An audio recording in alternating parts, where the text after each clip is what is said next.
Hi, everybody, and welcome to our webinar today, Pull Up Your SOC, a guide to SIEM modernization with Tim Leahy. I'll introduce Tim in just a minute. But just before we start, I just want to do a few housekeeping items here. So if you have any questions, please submit them through the Q&A via the Zoom interface. We are recording this webinar, so all registrants will receive a recording about 24 hours after we finish here. So look out for that in your email.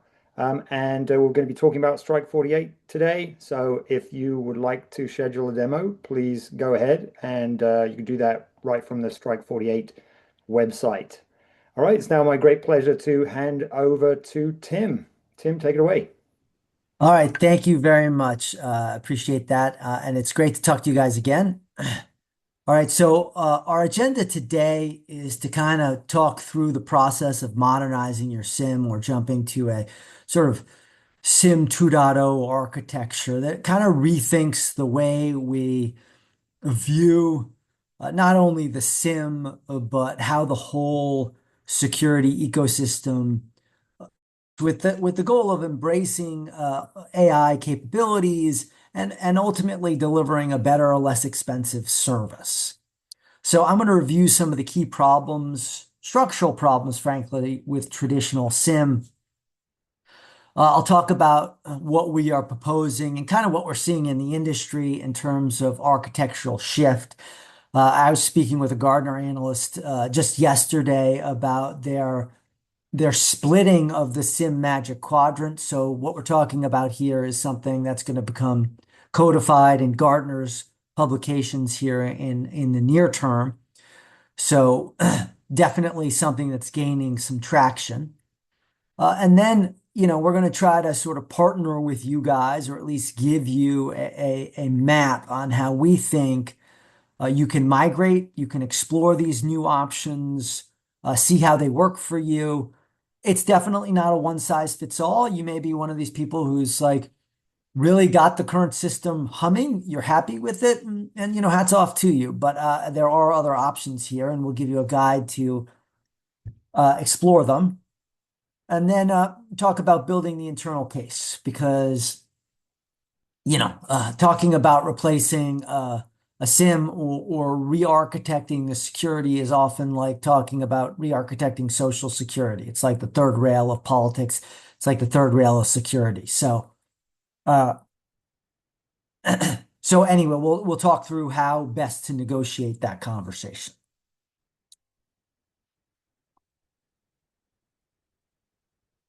You guys all get this. These are just some metrics, statistics that have been published. But they're all ring true to you, and they're all basically around the same basic weaknesses of a traditional SIM architecture. You've got 84% of leaders saying their current tools cannot investigate all their logs. 65% saying they've lacked some logs in terms of an investigation, and 80% saying stuff is too expensive to store.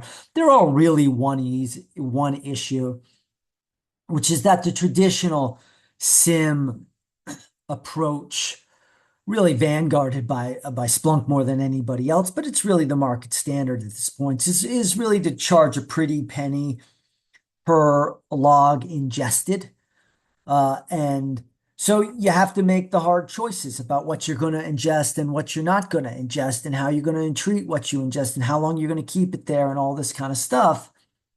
And it leads to these dynamics. Either you are overpaying, you've been chosen to adjust everything, even long-running audit type logs, and you're paying exorbitantly for that, or you've had to make the other extreme choice, and you have chosen to only ingest the most sensitive logs, the ones you want to alert against, and as a result, you don't have the visibility that you want to come game day, if you will.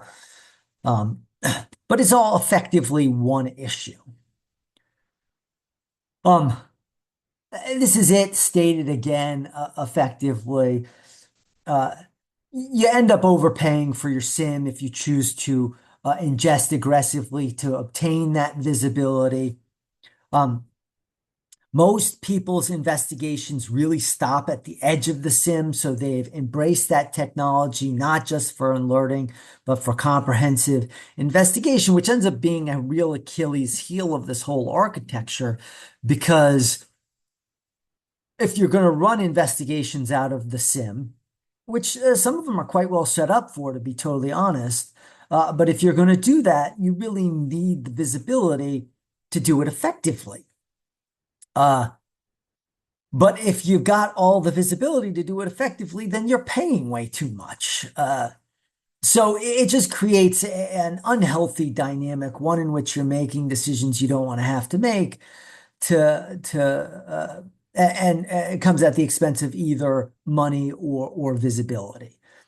And then finally, and I think actually this is like really the pivot point. This is the wedge issue that allows us as security practitioners to really push this new way of looking at the problem, which is the traditional method simply not working. You can't manually investigate stuff anymore. You can't. It's just not possible.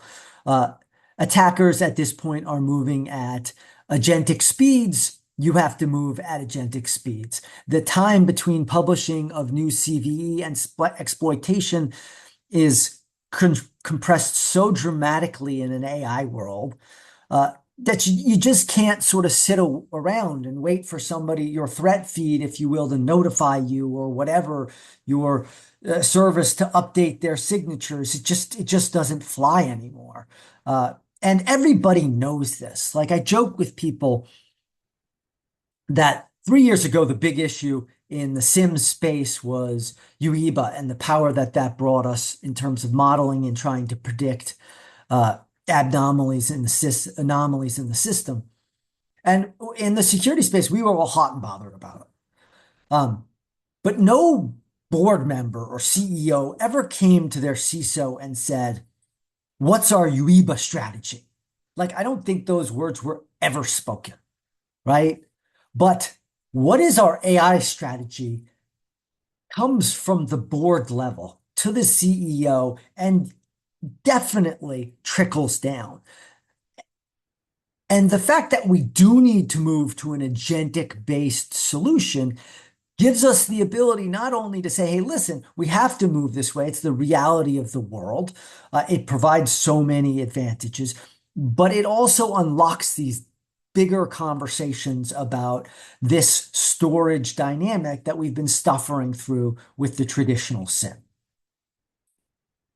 So let's talk about the architectural shift I'm talking about. I'll throw a little new terminology out that again, I think you'll see in Gartner research coming up. But let's get into it. So the premise is not all security data needs to live in the same place or be priced the same way. And frankly, I think we need to start broadening our sort of our log conversation uh, to other parts of the IT stack. I mean, we implement one system for security, another system for compliance, a third for the NOC, a fourth for DevOps. And when you look at them, they're all driving their true north from logs of some kind. Effectively, we're building up all these different disparate systems based on the cost of the problem, based on the perceived severity and the required workflow. And it doesn't make sense as an approach, just fundamentally. I understand how we've gotten here, given the evolution of software, given evolution of the various markets. But now that we have agentic capabilities, that approach just lacks logic. It lacks technical foundation at this point. We now have the ability to really look through and say, okay, well, why are we storing this data in the SIM? What data should we be storing? What data do I want to pay that security premium on?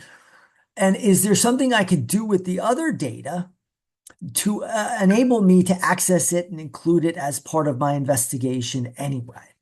And of course, the answer is yes, right? I wouldn't be posing this if I didn't think we had a solid answer. Uh, Apologize for that. Uh, Solid answer. And at this point, you have your traditional hot storage, you have your SIEM, uh, every real-time issue, every real-time log, the most actionable, the most highly sensitive stuff needs to come into that for sure, not questioning that. But we really do have at our fingertips a whole alternative, way cheaper storage ecosystem in the form of S3 cloud storage, whatever your choice is. And then we start to get into the trade-offs of, well, listen, I'm feeding everything to my SIEM because that's the real-time alerting platform and I can investigate it really quickly.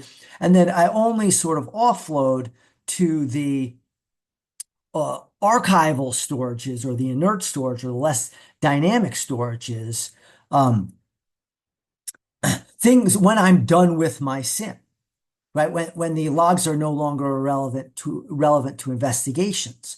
But we don't need that dynamic to be true anymore because we can search these both agentically, right? Yes, I know searching an S3 storage bucket uh, using traditional tools is slower, and a human can't interact with that in a way that is productive. So they're stuck with the SIEM. But if we have an agentic solution at our fingertips and we can say, hey, Mr. Agent, go run our long running investigation against this slower storage, and it still produces for me a full comprehensive report, this becomes an active option for me. Uh, and I can combine it with the traditional capabilities of the SIEM to deliver a much better overall solution.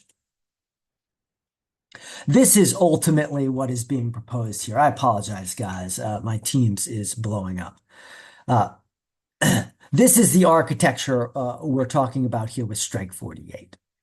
The idea that you have an agentic layer that sits on top of any number of different systems, most notably your SIEM, but as well inert storage or other data repositories. There are other parts of your IT stack, even alerting at the edge. You can plug this type of architecture directly into your EDR, your CrowdStrike, your whatever, and actually even move the alerting ecosystem potentially to some degree off of the legacy SIEM. But by having this abstraction layer, you can build agents to a really broad set of use cases and then exploit each underlying tool just for the value proposition that it is most adept and most cost efficient at solving. Sure, again, probably I want to stream in my firewall logs, some of my most critical cloud sources into my SIEM because I want that real-time alerting. I want the ability to be Johnny on the spot on any exploit. But I don't really need to be loading my knock logs into that, my Salesforce logs into that, my important logs, but less important in the context of real-time alerting. I may not want to pay the SIEM prices, but I still want to be able to harvest the intel from those in the context of an investigation. And you can do that if you pursue this type of an architecture. Basically, not only leveraging agentic capabilities in terms of having them automatically respond, but utilizing them as an abstraction layer across the entire ecosystem of IT tools, and then optimizing each IT tool. So this is kind of how we implement that in real time at customer locations. We'll go in, we'll implement what we sort of call baby cribble. But if you've got cribble, great, same. I'm nowhere claiming you sort of need that level of sophistication, though. And we're forwarding logs that we really need near-term alerting on into the SIEM. We're paying that premium price, though I think there are cheaper alternatives, but we still sort of, if you've got that system and you like it, fine, take advantage of it, but only for what it's really good at, which is really near-term, you know, topical, immediate, time-sensitive security issues. Everything else, we're funneling into inert storage. We have here S3 Iceberg, but there are millions of different systems that qualify.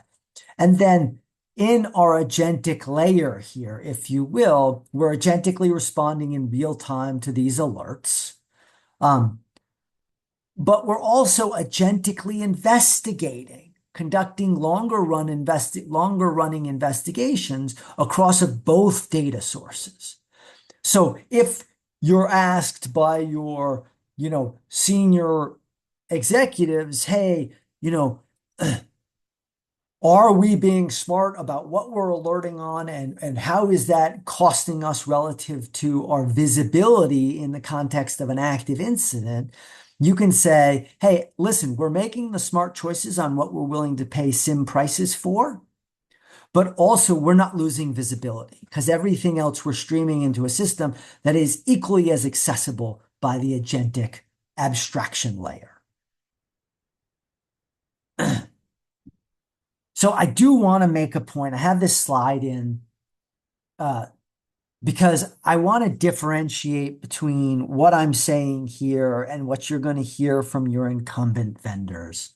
Listen, everybody's implementing AI capabilities into their product. Some of them have been kind of a little late to the game, but everybody recognizes at this point it's a must-have. So everybody's bolting in their chatbot or their whatever. That is not what we're talking about here. Just adding agentic capability to Splunk doesn't allow you to sort of move to this new ecosystem, this new sort of SIEM deployment approach where you're both delivering more visibility at lower cost. Uh, the important thing is to have, and it doesn't need to be done with Strike 48. There are many vendors in this space, to be clear. It's not that I'm saying, hey, you can only choose us. No, in fact, like I said, the whole ecosystem is evolving around this capability. Databricks announced something very much along these lines, but it is really this idea of an AI abstraction layer across the tech stack that enables this, not embedded chatbots. And it not only delivers, I think, a much more comprehensive solution, but much faster time to resolution. If you are going with chatbot-based solutions, they only have context into their little world of the individual tool. An abstraction layer gives these agents purview over a much larger ecosystem of solutions, enables them to harvest alerting at the edge, enables them to investigate the S3 buckets, enables them to investigate the underlying SIEM to deliver ultimately the full payoff. All right, so how do you get from here to there? Let's say you're like, okay, Tim, I buy it. It's better, or at least I'm interested. I'd like to explore it.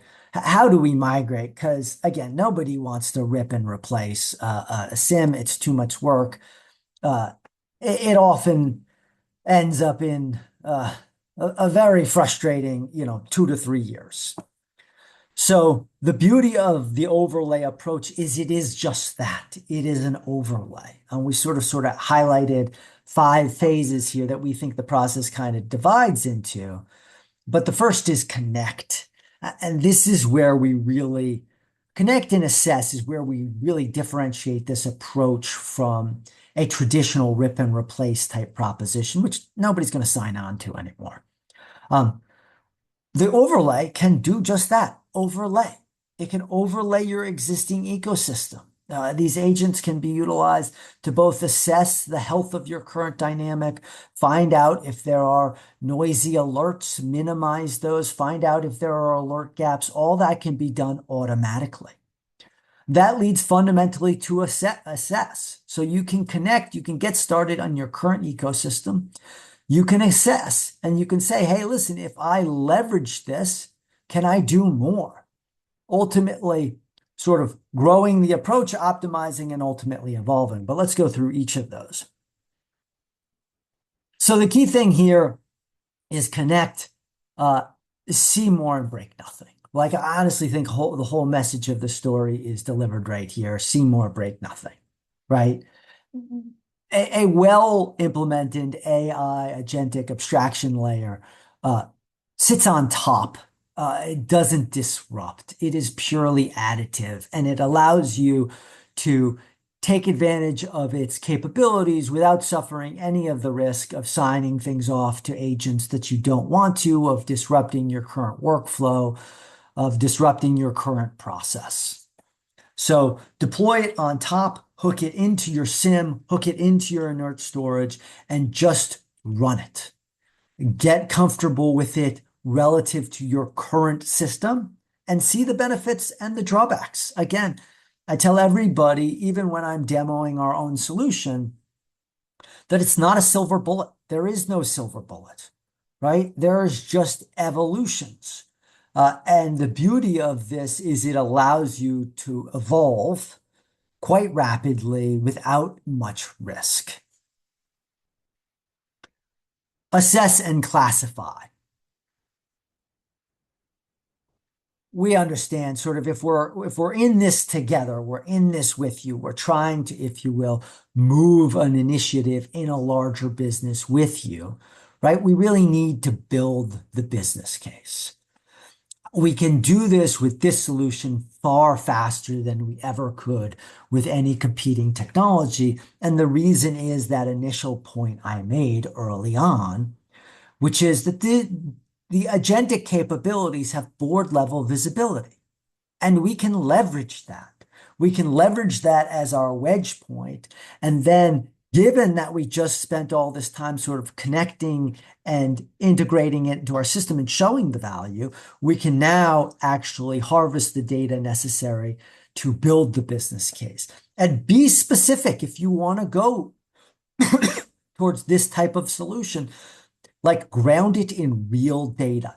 I'm ingesting a terabyte. I only need to, in this system, ingest 100 gigs into the SOAR platform. The rest I can flow into an S3 bucket that has X dollar savings. Or I have to stay with the terabyte, but now I can add additional visibility by loading the additional logs I have historically not been including as part of my investigations into an S3 architecture that provides that additional visibility.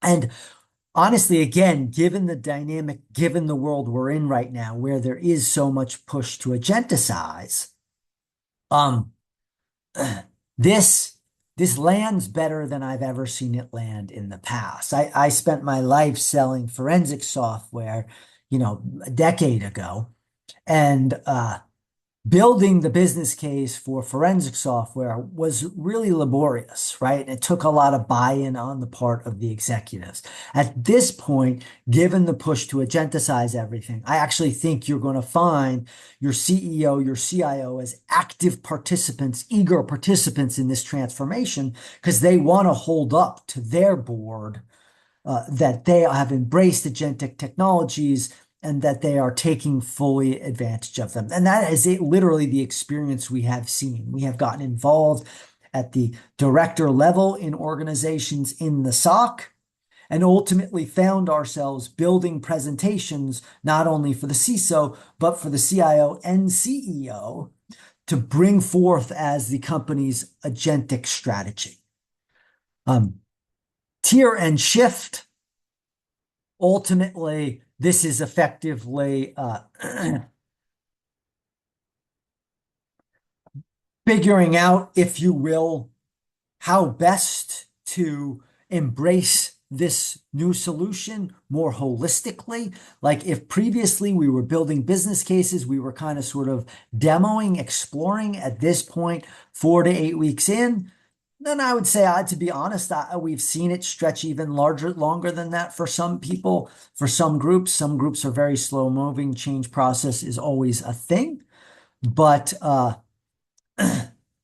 but starting the actual embracing of what we're shifting, what we're sending into S3 storage, how we're taking advantage of the new technologies, this is really when you can take advantage of that and really start to show the incremental capabilities, cost savings. Finally, optimizing and expanding. This has been such a pleasant surprise in the agentic space. When we got into this, we, like everybody else, thought we were building an agentic SOC. And mostly I've been talking to you about agentic SOC, right? It's agentic SOC. It is what it is, right? But we found that traditional border isn't really relevant in this world anymore.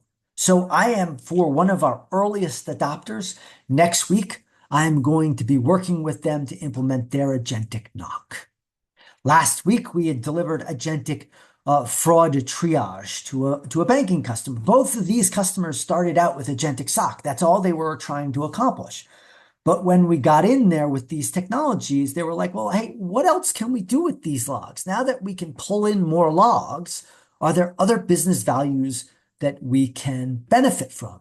And this kind of steers back to that initial conversation we were having, where I was saying, you can get the CEO and the CIO and the higher ups involved at this stage in a real meaningful way and really get upper level support like we never could historically. At least that is what we have been seeing. That's the benefits of the moment that we've been experiencing. And finally, evolve. This is kind of everybody on their own. Do I want to retire the traditional SIEM? Don't I? Do I want to push alerting fully to the edge and just, again, embrace that capability of this solution? How do I want to? Do I want to move from a multi-SIEM environment? I can't tell you how many customers implement the SOC on one SIEM, and then later on we find out they have a 3 or 4 SIEM architecture across their enterprise, and this provides uh, a consolidating push in order to enable them to not just sort of federate across those multiple SIEMs, but consolidate and reap the operational and cost benefits of doing that. So building an internal case. I actually think, to be totally honest, uh, if you step through those 5 phases we were just highlighting, and you can do them honestly as much as anything in a proof of concept like manner, you don't even need to necessarily have sort of fully committed anything to at least engage in the exploration necessary, I think, to convince most of the business leaders. So I don't know how much you have to build the internal case as sort of like a rigorous traditional model, but you certainly have that ability, right? With this stuff, you have the ability to speak to the finance people about the cost savings, to the compliance stakeholders about the broader visibility, to the operations team about the faster response and the fewer tools, and executives about agenticizing. You really, although a move of this nature would have required sort of a fundamental buy-in starting at the board level traditionally, at this point, there's so much for everybody in an agentic-based solution that produces operational cost savings. It's really hard to argue why you wouldn't do this kind of stuff. But you can get all these people in the room, you can speak their language, and we can be successful like we never could before. Again, certainly in my life in forensics, trying to deliver to all these stakeholders was very difficult.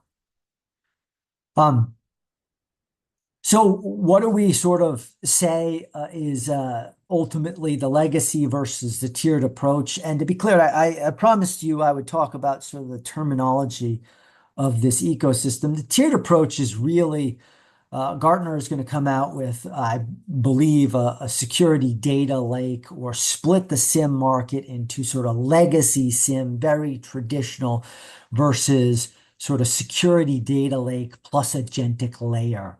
I don't know what they're ultimately going to call it, but I've been informed, or I'm under the impression that that is a split that is going to happen here imminently. And I think what people are going to find is the desire to embrace the tiered approach is pretty overwhelming because of the cost savings. At least in the customers we've explored it with, It's a dramatic reduction in the amount of data that you need to store hot. Inert storage produces far cheaper overall costs. We all kind of get that. Um, the migration and the re-ingestion, because it is done as an overlay, is really it's a nil issue, right? It can be done over time. And frankly, given the federated and the capabilities of these solutions and the ability for them to push alerting to the edge, um, the migration is quite a lot easier. But in any event, tiered versus traditional, you can kind of see how we anyway have looked at the difference and how we've sort of laid out the issues. 3 objections to expect. 100% you will get these. We just renewed our SIEM contract if that's the case. Again, it doesn't really matter, right? It's an evolution. We're talking about layering something on top of your existing SIEM or your existing ecosystem, or your existing tech stack, I should say. It's not about rip and replace. It's not about dislodging anything. If your SIEM contract is up for renewal, maybe you can be more aggressive, but those are ingest-based contracts anyway. So if you can reduce the ingest, you can benefit. It really doesn't matter where you are in the traditional sort of 3-year SIEM cycle. We don't have head count for migration. This is just a nonsensical issue. It's just not keeping with the times. The reality is this ends up being a meaningful time saver, a meaningful headcount saver. You can automate out L1. You can reduce time spent on tasks across your workload. So it's just better. And then we tried migration before and it's failed. This is just not that. I wouldn't even spin it as a migration. It's a migration in the way you're thinking about what is and is not at the heart of your security system, how you run your SOC, but it's not necessarily a migration in actual tools or in any immediate workflow process. Like I said, you can keep running with your SIEM, and through those stages we laid out, explore to what extent you can or can't take advantage of the various processes that are available. So it's really not the disruptive approach of traditional migrations. So what to do Monday morning, right? What is it? The proverbial or I don't know, the philosophical Monday morning, if you will. So well, if you are interested in this, if you want to do this, if you want to set out on this road, what makes sense and what doesn't make sense? How do you do it, right?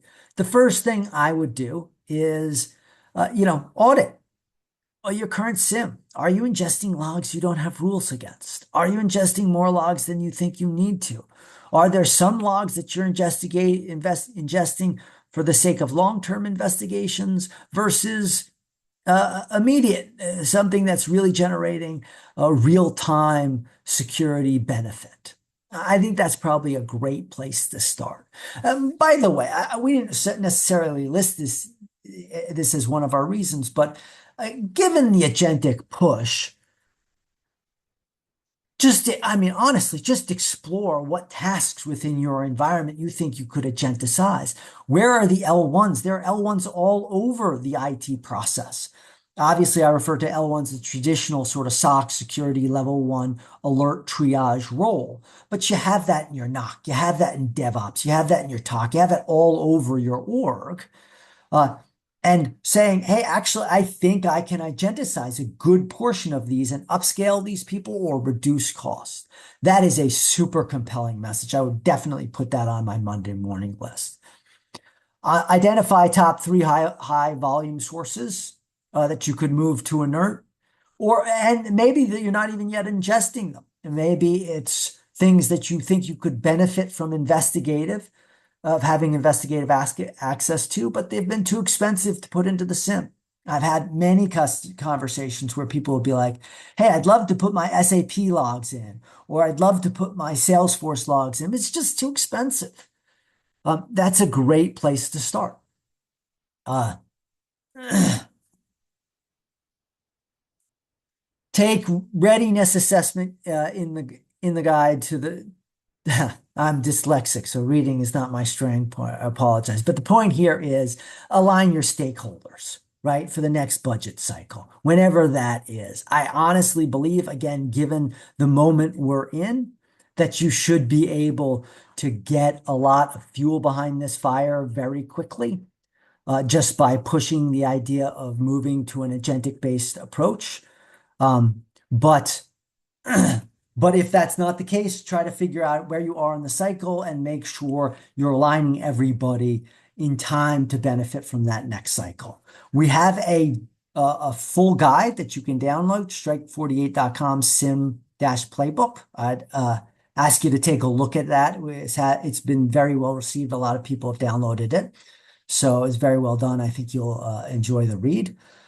And then listen, I tell everybody I demo for, uh, I always end with this. The proof of the pudding is in the eating.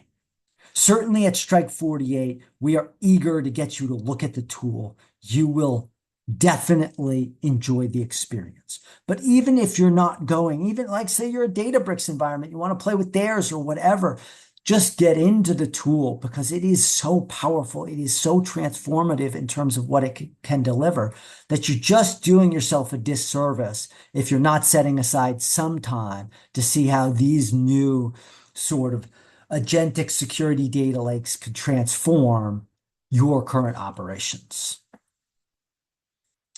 So with that, I will just open it up to questions and see if we have anything we can answer. Absolutely. Tim, thank you so much. I certainly learned a lot from listening there. Thank you. And we do have a question. So this has come in from the audience. How do you see agentic and SOAR working together as well as their future?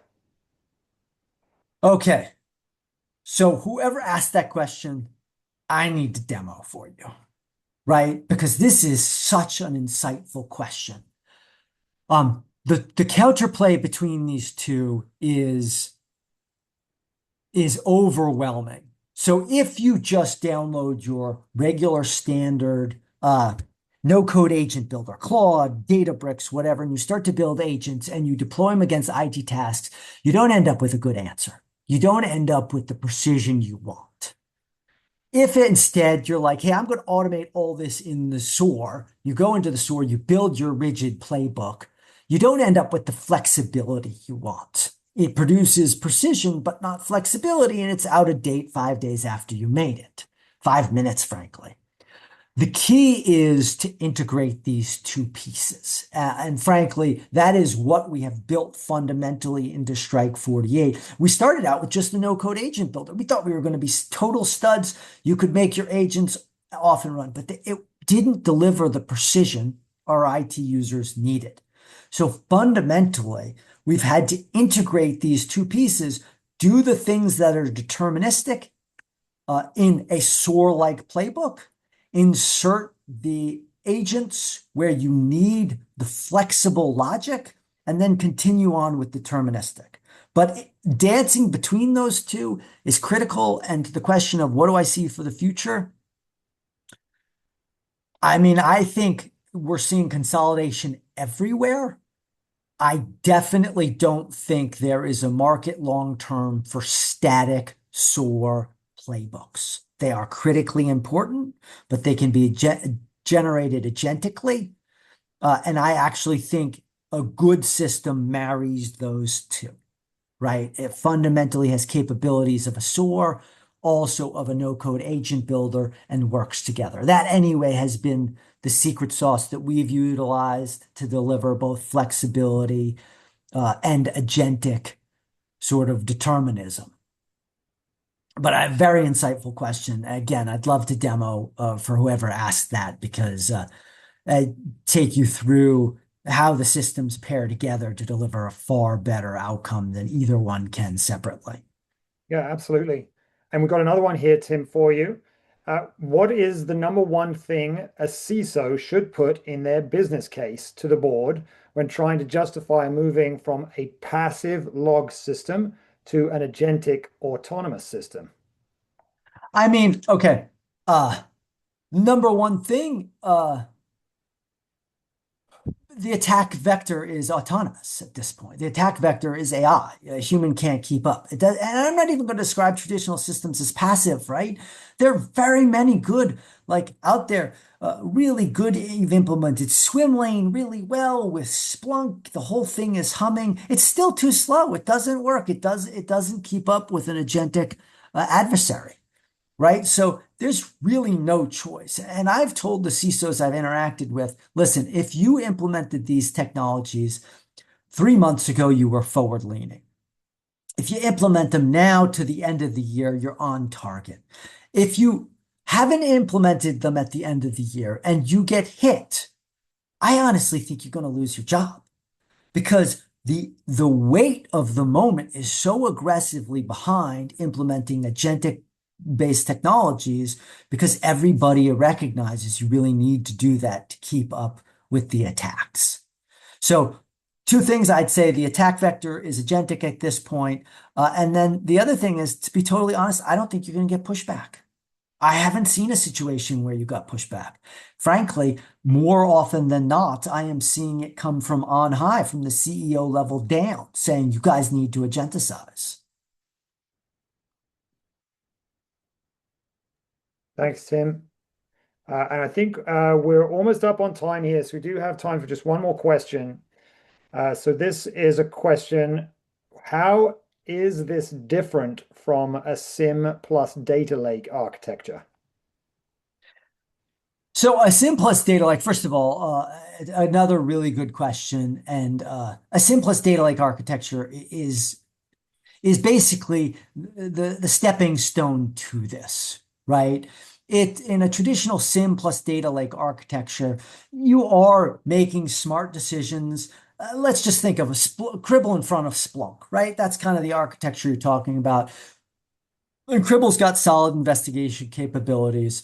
So you're making your best decisions there uh, to try to embrace the same basic logic we're presenting here, which is I don't want to store everything in the SIEM. However, you still basically end up with two disparate tools that don't allow you to deliver sort of a comprehensive investigation. And as a result of that, you still end up having to make those do I, don't I, into my SIEM, into my data lake type questions where you're measuring cost plus observability plus response times, all those things, which those problems really go away. And they allow you really to hyper accelerate what the SIEM plus security data lake architecture were trying to get you to. But I do think very much along the same lines. I would say this is almost more of an evolution of the mindset that gave rise to the SIEM plus data lake. And it's just really now made operationally practical by the fact that these agents can really take advantage of both systems simultaneously. Excellent, Tim. Thank you so much. We've got a handful of people here who are interested in following up with you after this conversation. So we'll look forward to reaching out to all of you. You should see in the chat the link here to download the playbook. You can also use the QR code, obviously, here on the screen as well. But it just remains for me to say thank you, Tim, for your time. This has been a great presentation and good discussion. Yeah, we look forward to seeing you all on the next one. Thank you very much. Thank you. Have a great day.